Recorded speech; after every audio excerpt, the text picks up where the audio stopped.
After it was impacted by aggressive surf more than a week ago, the Santa Barbara Yacht Club is getting a damage inspection.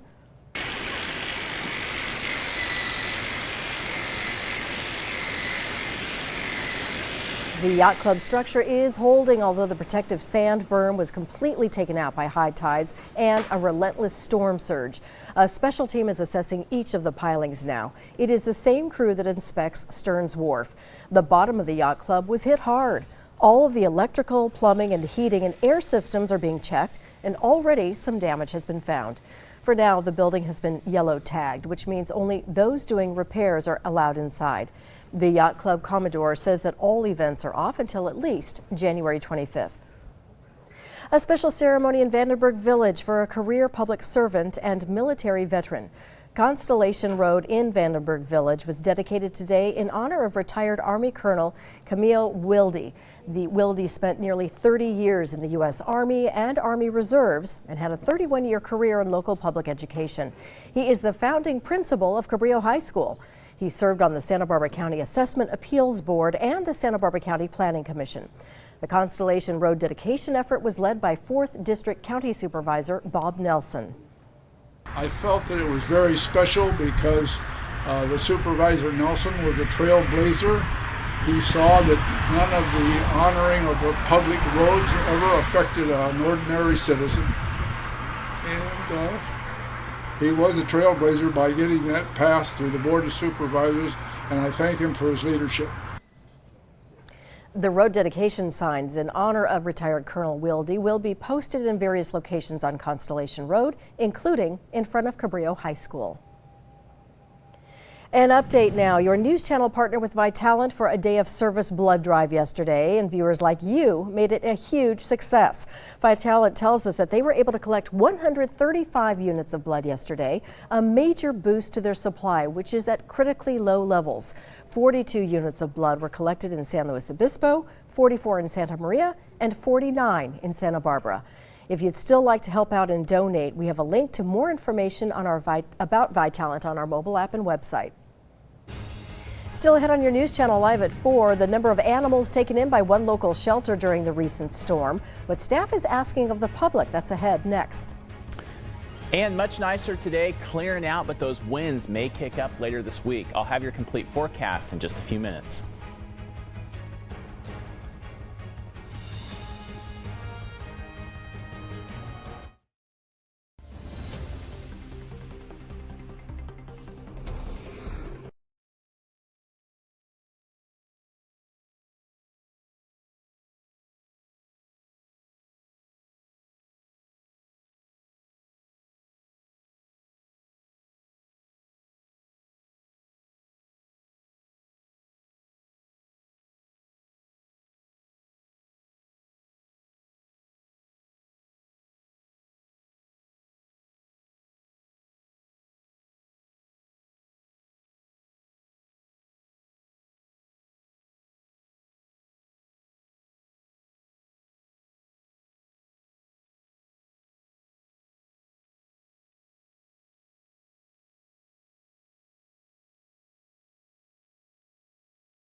Santa Barbara Humane put in extra work to make sure animals were safe amid a string of intense storms.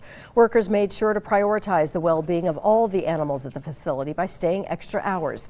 The animals had outdoor spaces to play, but most of them sought refuge in the indoor enclosures. Santa Barbara Humane also took in pets of people who had to evacuate Montecito and surrounding areas. One of them is coming back today to pick up their 3 babies that are here, and then we have another one coming back in a few weeks. One person did lose their home to the flooding, so we're caring for her pet until she is reestablished. It's always important to make sure to bring animals in during storms, or to at least have cover for them, to keep them safe and close. Experts urge pet owners to make sure they have enough food, medication, water, their pet collar, and bedding ready to go for emergency situations. Santa Barbara Humane says that they did not see many adoptions the last couple of weeks because of the intensity of the storms and the evacuations.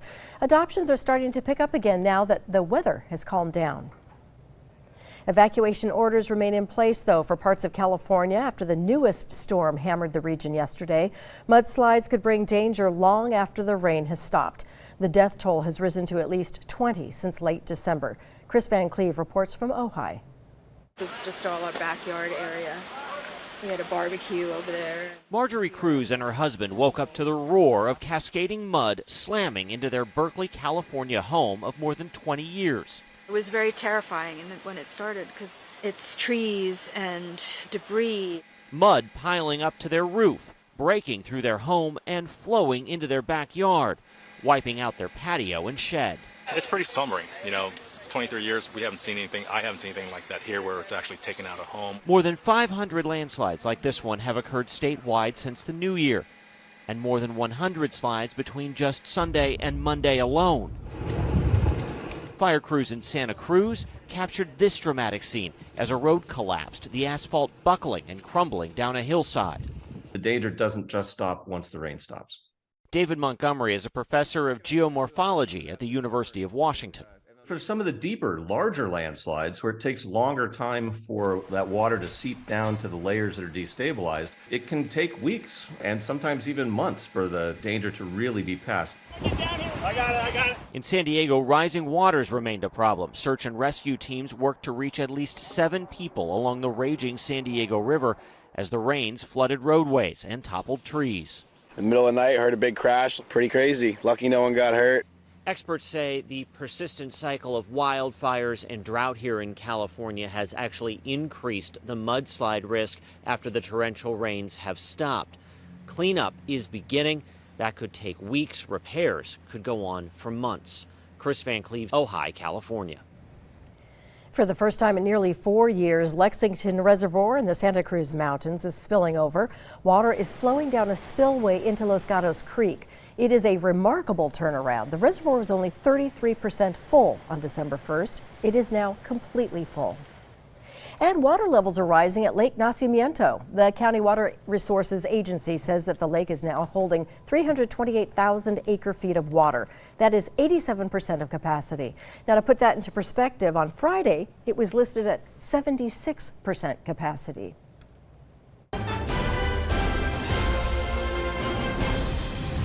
And these levels are still rising even though the rain is behind us. Absolutely. So much water in so little time. Yeah. We'll take the rain, just not all at once. That's right. Yeah. We are seeing things clear out, though, especially over the past 24 hours. We saw those spotty cells, but we are seeing really nice conditions. Taking a live look right there at Lake Cachuma. A few clouds off in the distance still, but all in all, things are really quieting down. Here's a quick look at that storm tracker, just so you can see not a lot on the radar. Only thing left are a few showers near Bakersfield. That's going to push on off towards the east.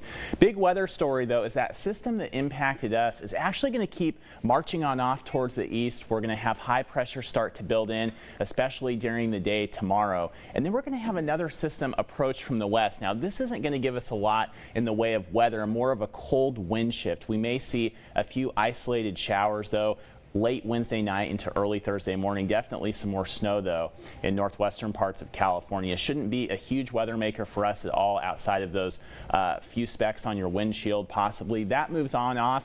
We're going to have dry conditions, and we're also going to have some gusty winds left in its wake, about 15 to 25 out of the northwest for a few days. But quiet weather pattern really just continuing all throughout the weekend. We're going to see those temperatures in the low 60s by this weekend. Here's a look at those winds, about 15 19 to 25. They are going to die down by Wednesday morning. May even see a few areas of frost, especially in the Ojai Valley, points north near Paso as well.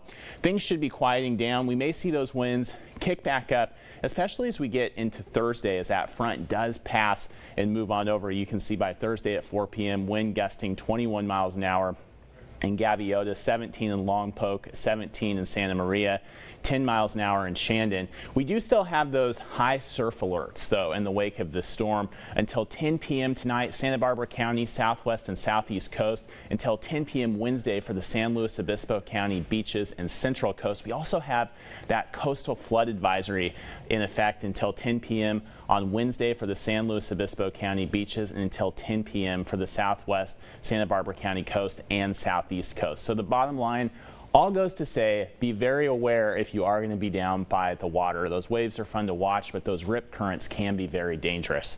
All right, tomorrow in Santa Barbara, 60 degrees, 59 for you in Montecito, Summerlin 58, plenty of sunshine yet again. Over towards the west will be a cool start. Temperatures when you wake up in Guadalupe, 37, 36 in Orchid, 34 in Buellton, 59 by afternoon though, and 57 in Los Alamos, 58 for you for the high in Santa Ynez.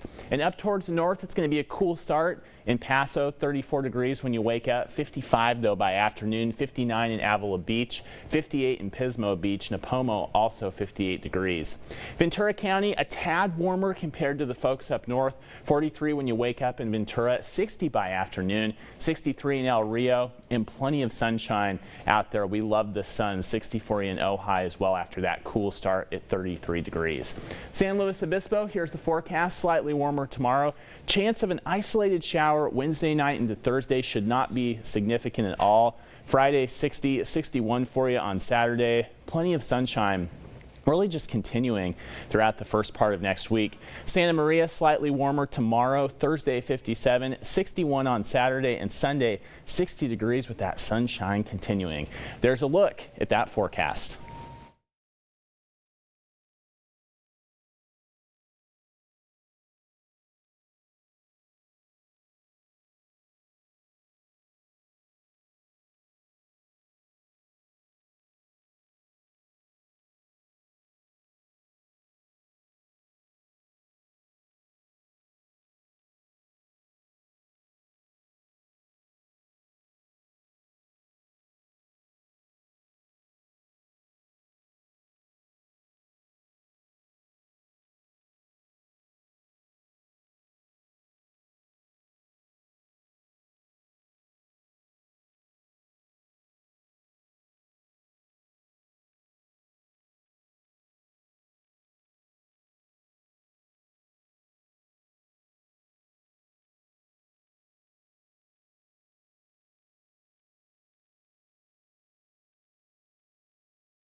Cats and dogs were blessed outside a church in Madrid today to celebrate the feast of St. Anthony of Abbat, Spain's patron saint of animals. Despite a cold, fierce wind, the pets were hauled up by their owners before priests blessed them with holy water. The Catholic tradition is meant to bring the animals health and protection for the coming year. A crowded annual mass also takes place on the day, where the pets are welcome inside the church. Believers are also meant to buy bread rolls for St. Anthony in a festival that has been part of the Madrid calendar since the 1980s. Not that long. Not at all. That looks like a lot. That's a great video right there. That was a great video. You know, I love fun. that. Let's get to one last check at that weather. 7-day forecast for you in Santa Barbara. How about that, Beth? Not looking bad at all. Those temperatures are going to be in the low 60s, especially as we get through the latter half of this week. Plenty of sunshine. You may want to take the jacket. It does get cold out there at night, especially last night with those winds howling. It was a little chilly. Lompoc, much of the same. A few clouds, especially into Thursday. Friday, 58. And the weekend, looking great. Plenty of sunshine. We can put the umbrellas away for a little bit. For a little bit. At least. Okay. Yep. All right. Thanks, Gabe. Thanks for joining us. Stay with us. More news coming up next.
Live, the largest news team on local television is your news channel.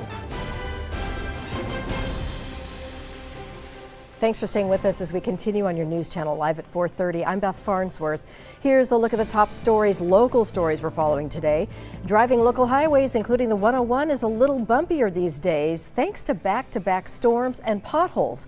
Caltrans crews are making pothole repairs a priority. Some are really large, like 12 inches deep. That can cause mechanical damage to vehicles and safety issues for drivers unable to avoid them. Drivers are encouraged to report potholes and road damage on Caltrans' website.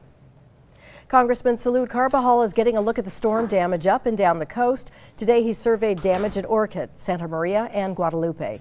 He met with local leaders, emergency managers, and representatives with FEMA. In Orcutt, a neighborhood was severely damaged when a sinkhole opened up along Union Valley Parkway last week and then flooded nearby homes.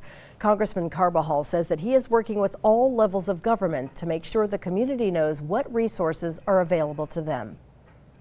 A special ceremony in Vandenberg Village this morning for a career public servant and military veteran. Constellation Road in Vandenberg Village was officially dedicated in honor of retired Army Colonel Camille Wildy. Wildy spent nearly 30 years in the U.S. Army and Army Reserves and had a 31-year career in local public education. He is the founding principal of Cabrillo High School. Wildy served on the Santa Barbara County Assessment Appeals Board and the Santa Barbara County Planning Commission. 4th District County Supervisor Bob Nelson spearheaded the Constellation Road dedication. Downed trees, washed out walkways, and landslides. That's the report from the front line on some of our trails hit hard by last week's powerful storms. News Channel reporter John Palmentary has gone through some of the areas. And John, a trails organization says that there is a lot of work ahead. Until now, we have certainly seen crumbled roads and landslides that have cut off transportation routes. But now we go where the hikers usually go, up in the front country hills, to see what happened there. Walking with the Montecito Trails Foundation, a nonprofit group working to keep 90 miles of trails open. The images on the lower end of the front country and higher up are just devastating. Some of the areas were washed out, some are covered in landslides, and many are impassable. Signs are posted at the trailheads about the just announced closures, and the Los Padres National Forest says the area is off limits for 60 days. A full inspection is now underway. Our survey team has made it through Cold Springs entirely, Hot Springs. We had a hard stop in San Ysidro Canyon, and we've had a very tough time in Romero because of the water levels. We have a lot that were alongside the creek, and so the creek banks have been undercut. Those trails will be realigned slightly, to move them away from the creek bank and make them safer. A lot of the other damage is landslide damage, rock slides. And so if it's on top of the trail, we'll just move that off. If it's removed the trail entirely. The Trails Foundation says it's working with the Forest and Santa Barbara County Parks on repair plans, but the first phase will be done with volunteers and donations. Anyone trespassing may get cited or sustain an injury on one of the damaged trails. As for alternative trails, they say the Franklin Trail has a lot of space in the lower end in Carpinteria. That's one of the newer trails in the front country. The Gaviota Trail is also open. They're also recommending some of the shoreline bluffs as an alternative walk to some of those mountain trails over there. Reporting live in Santa Barbara, I'm News Channel reporter John Palmentary. All right, thank you so much for showing that to us, John. A lot of people aren't able to get up there on their own anyway. An all-out effort to protect a section of the Santa Barbara waterfront is underway.